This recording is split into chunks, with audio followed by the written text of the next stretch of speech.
नमस्कार दोस्तों, the teaching दर्शन में आप लोगों का स्वागत है। 14 जनवरी 2026 आज का करंट अफेयर्स देखते हैं, जिसके प्रमुख हेडलाइन है: देश भर में मकर संक्रांति, पोंगल, माघ, बिहू और उत्तरायण पूर्व धूमधाम से मनाया जाएगा। भारत सरकार का नवीकरणीय ऊर्जा विस्तार का विशेष पर जोर। डिजिटल इंडिया मिशन के तहत ई गवर्नेंस सेवाओं का और विस्तार। आरबीआई द्वारा डिजिटल भुगतान सुरक्षा को लेकर नए दिशा निर्देश। भारत में स्टार्टअप इकोसिस्टम को मजबूत करने की नई पहल। अमेरिका ने ईरान के साथ व्यापार करने वाले देशों को पर 25% टैरिफ लगाया है। संसद का बजट सत्र 28 जनवरी से शुरू होकर 2 अप्रैल तक चलेगा। यूएन इंटरनेशनल कोर्ट में म्यांमार के रोहिंग्या नरसंहार मामले की सुनवाई होगी। रक्षा मंत्री राजनाथ सिंह ने वीडियो कॉन्फ्रेंसिंग के माध्यम से लक्षद्वीप में मेडिकल कैंप का उद्घाटन किया। इलेक्ट्रॉनिक्स और सूचना प्रौद्योगिकी मंत्रालय द्वारा भारतीय समुदाय कार्यालय का आयोजन किया जाएगा। डीआरडीओ ने तीसरी पीढ़ी का fire and forget man portable anti tank guide missile का सफल प्रक्षेपण किया। कोलंबिया स्थित भारतीय उच्च आयोग की संस्कृति शाखा स्वामी विवेकानंद संस्कृति केंद्र ने दूसरे भारत श्रीलंका सम्मेलन का आयोजन किया। 14 जनवरी को मनाया जाने वाला मकर संक्रांति पर्व किस खगोलीय घटना से जुड़ा हुआ है? ऑप्शन ए, सूर्य का कर्क राशि में प्रवेश। ऑप्शन बी, सूर्य का मकर राशि में प्रवेश। ऑप्शन सी, चंद्र ग्रहण। ऑप्शन डी, विषुवत दिवस। तो इसका सही आंसर ऑप्शन बी, विषुवत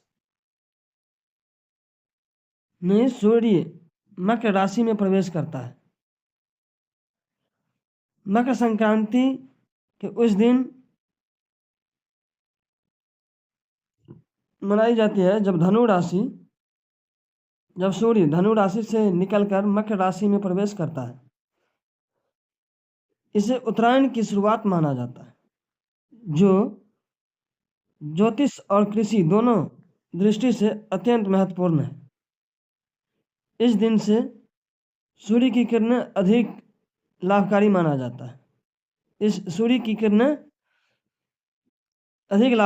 जाता है। और रबी फसलों की कटाई का समय प्रारंभ होता है। रबी फसल जो है सो अब धीरे धीरे कटना शुरू हो जाएगा। यही कारण है कि यह पर्व पूरे भारत में फसल उत्सव के रूप में भी मनाया जाता है।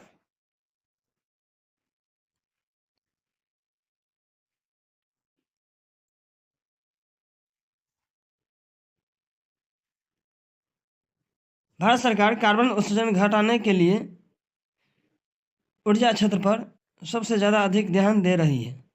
ऑप्शन ए है कोयला ऊर्जा। ऑप्शन बी है परमाणु ऊर्जा।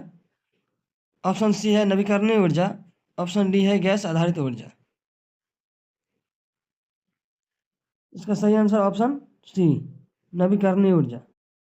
नवीकरणीय ऊर्जा का जो मुख्य स्रोत है पवन ऊर्जा है, सौर ऊर्जा है, जिसे गैर परंपरागत स्रोत भी कहते हैं। पवन चक्की है।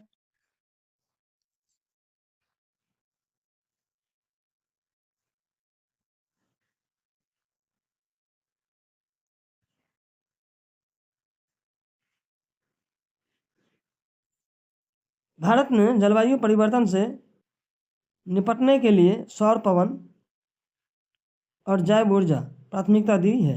नवीकरणीय ऊर्जा से न केवल कार्बन उत्सर्जन को कम होता है, बल्कि ऊर्जा आत्मनिर्भरता भी बढ़ती है। भारत अंतर्राष्ट्रीय सौर संगठन ISI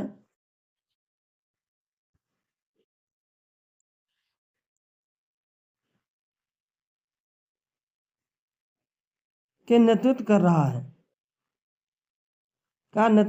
है और 2030 तक अपने ऊर्जा आवश्यकताओं का बड़ा हिस्सा नवीकरणीय स्रोतों से प्राप्त करने का लक्ष्य रखा है।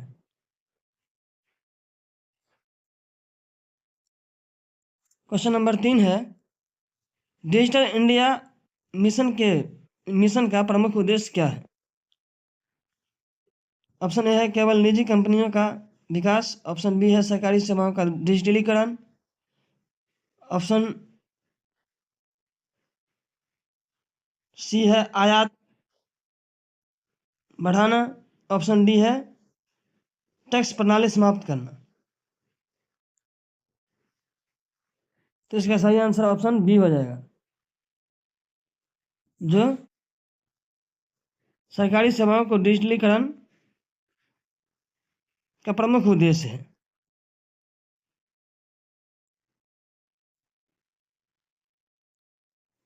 डिजिटल इंडिया मिशन का मुख्य उद्देश्य है सरकारी योजनाओं या सेवाओं को ऑनलाइन, पारदर्शी और सुलभ बनाना है।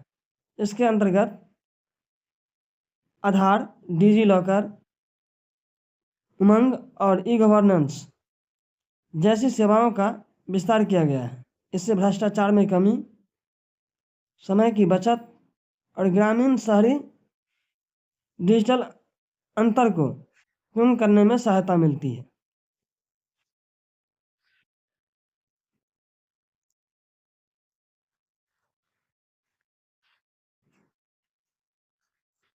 क्वेश्चन नंबर 4 है, भारत में डिजिटल भुगतान प्रणाली की निगरानी और नियंत्रण का कार्य कौन करता है?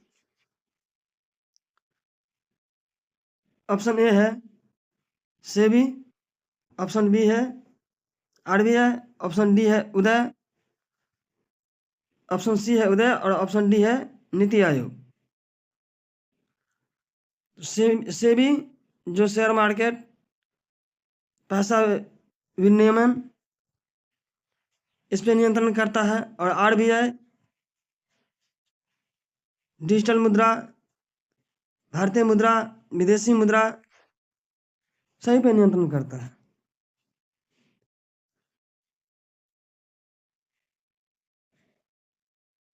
तो इसका सही आंसर ऑप्शन बी हो जाएगा, RBI, reserve bank of India. भारतीय रिजर्व बैंक आरबीआई देश के मौद्रिक और भुगतान प्रणाली का नियामक है।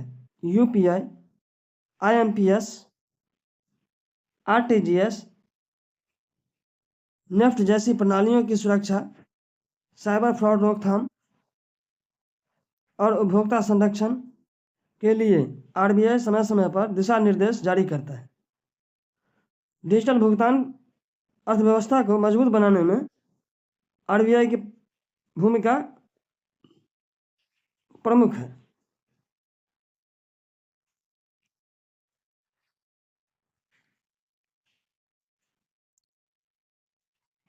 तो भारतीय डिजिटल भुगतान को प्रणाली की जो निगरानी करता है और नियंत्रण करता है वो आरबीआई करता है। स्टार्टअप को बढ़ावा देने का मुख्य उद्देश्य क्या है?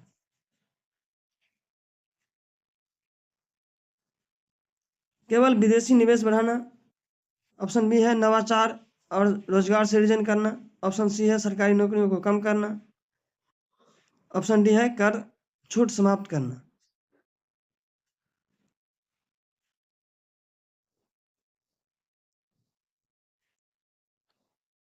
ऑप्शन बी हो जाएगा नवाचार और रोजगार सृजन करना। स्टार्टअप इकोसिस्टम नवाचार, तकनीकी विकास और रोजगार सृजन का प्रमुख माध्यम है। भारत सरकार की स्टार्टअप इंडिया पहल का मुख्य उद्देश्य युवाओं को उद्यमिता के लिए प्रेरित करना है, नई तकनीक को बढ़ावा देना और आर्थिक विकास को गति देना। इससे आत्मनिर्भर भारत की परिकल्पना को मजबूती मिलती है।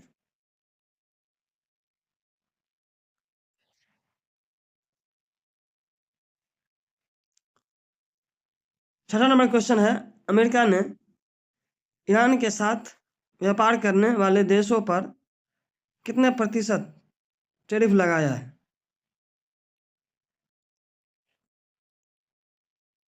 तो अमेरिका की तो बस वही नीति है कि मनमर्जी काम अभी कर रहे हैं, दादागिरी कर रहे हैं। कभी वेनेजुएला से किसी को उठा ले रहे हैं, वहाँ के राष्ट्रपति को उठा रहे हैं, कभी 80% किसी पे टैरिफ थोप देते हैं, अभी 50% भारत पे टैरिफ थोप ही चुके हैं।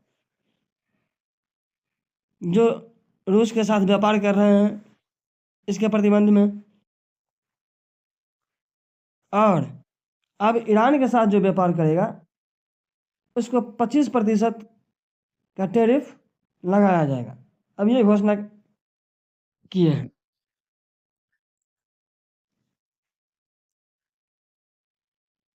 तो इसका सही आंसर ऑप्शन सी हो जाएगा, जो 25% है।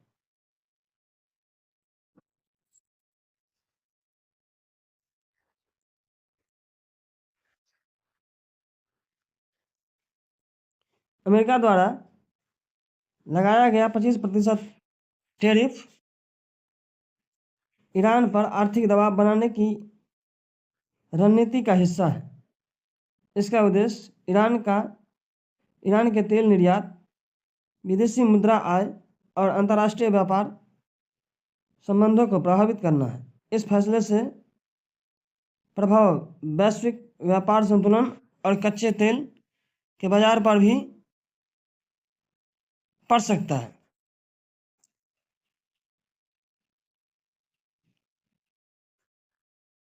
अमेरिका का एक सब नीति जो सबसे इस बीच सामने आया है देखने में,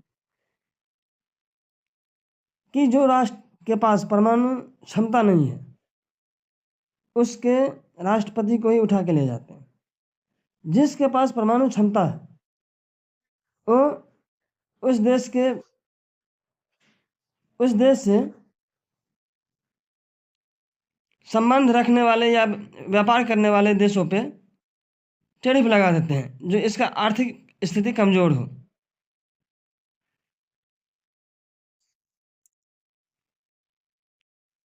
तो इसका सही आंसर ऑप्शन सी हो जाएगा, 25%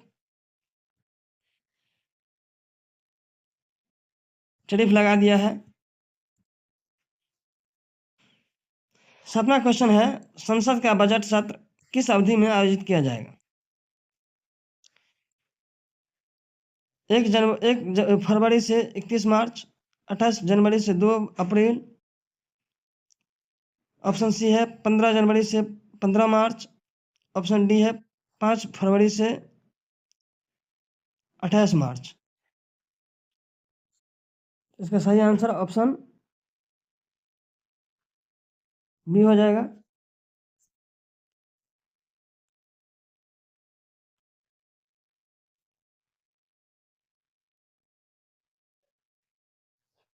अट्ठाईस जनवरी से 2 अप्रैल तक चलेगा। बजट सत्र संसद का सबसे महत्वपूर्ण सत्र होता है जिसमें केंद्रीय बजट, वित्तीय विधेयक और आर्थिक नीतियों पर चर्चा की जाती है। इस सत्र के दौरान सरकार की वित्तीय प्राथमिकताएं और विकास योजनाएं तय होती है। जितने भी योजनाओं का शुभारंभ होता है लगभग, खासकर पैसा से रिलेटेड, वो इसी बजट सत्र में होता है।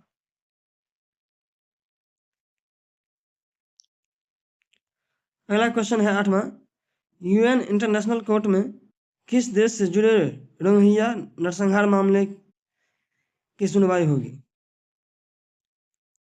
ऑप्शन ए है बांग्लादेश, ऑप्शन बी है मलेशिया, ऑप्शन सी है म्यांमार, ऑप्शन डी है इंडोनेशिया।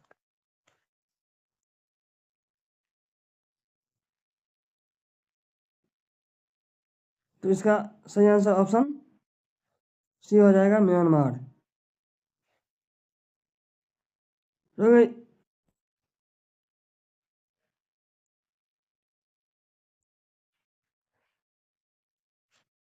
रोहिंग्या नरसंहार मामला मानवाधिकार उल्लंघन और अंतर्राष्ट्रीय कानून से जुड़ा एक गंभीर विषय है। आईसीजे में इसकी सुनवाई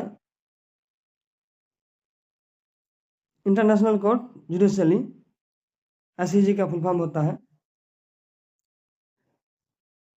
वैश्विक स्तर पर न्याय, जवाबदेही और मानवाधिकार संरक्षण को मजबूत करने की दिशा में अहम मानी जाती है। लक्षद्वीप में मेडिकल कैंप का उद्घाटन किसने किया? ऑप्शन ए प्रधानमंत्री, ऑप्शन बी स्वास्थ्य मंत्री, ऑप्शन डी, ऑप्शन सी गृह मंत्री, ऑप्शन डी रक्षा मंत्री राजनाथ सिंह।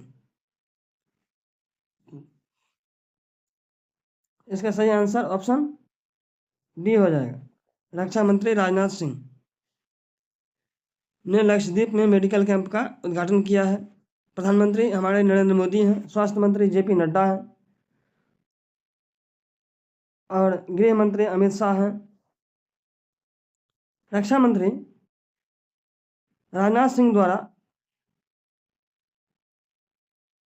उद्घाटित मेडिकल कैंप का उद्देश्य दूरस्थ द्वीपीय क्षेत्रों में स्वास्थ्य सेवाओं का पहुंच बढ़ाना है। इससे स्थानीय नागरिकों के साथ साथ सुरक्षा बलों को भी बेहतर चिकित्सा सुविधा मिलेगी। तो लक्षद्वीप में जो नया उद्घाटन मेडिकल कैंप का उद्घाटन किया गया है, इससे वहाँ सुरक्षा बलों का भी लाभ होगा और स्थानीय नागरिकों के तो होगा ही होगा। भारतीय समुदाय कार्यशाला का आयोजन किस मंत्रालय द्वारा किया जाएगा? ऑप्शन ए गृह मंत्रालय, ऑप्शन बी संस्कृति मंत्रालय, ऑप्शन सी इलेक्ट्रॉनिक्स और सूचना प्रौद्योगिकी मंत्रालय, ऑप्शन सी ऑप्शन डी है शिक्षा मंत्रालय। तो इसका सही आंसर ऑप्शन सी हो जाएगा, इलेक्ट्रॉनिक्स और सूचना प्रौद्योगिकी मंत्रालय।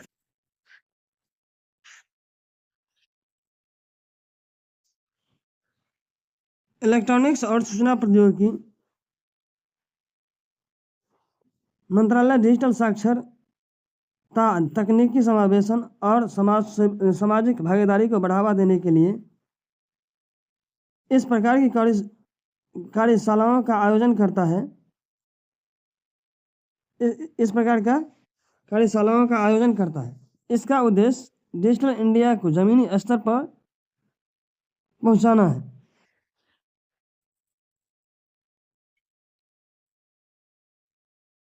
इसका मुख्य उद्देश्य है कि डिजिटल इंडिया जो है, यूपीआई हो या मोबाइल से जुड़ा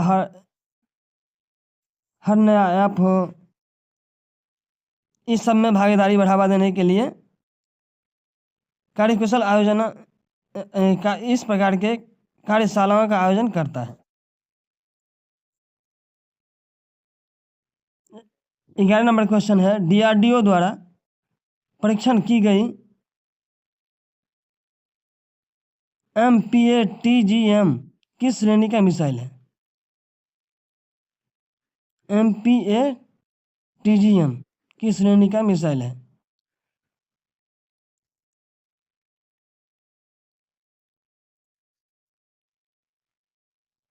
ऑप्शन ए है क्रूज मिसाइल, ऑप्शन बी है सतह से वायु मिसाइल, ऑप्शन सी है fire and forget anti tank missile, option D है बैलिस्टिक मिसाइल। इसका सही आंसर ऑप्शन सी हो जाएगा, जो fire and forget anti tank missile है।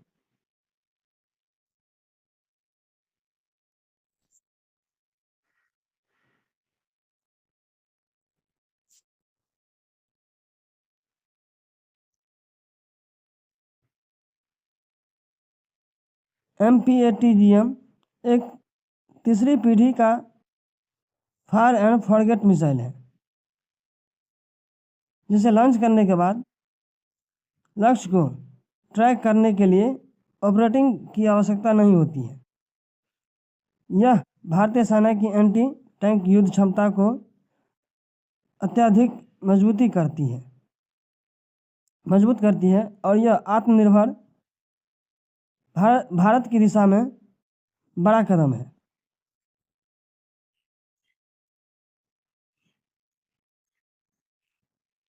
आप लोगों को लगता होगा कि ये जो बोल रहा है, पता नहीं ये क्वेश्चन आंसर आएगा कि नहीं आएगा।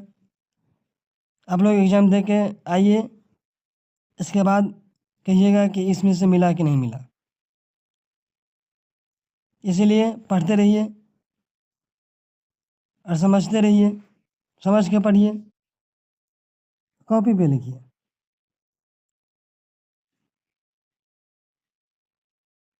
धन्यवाद।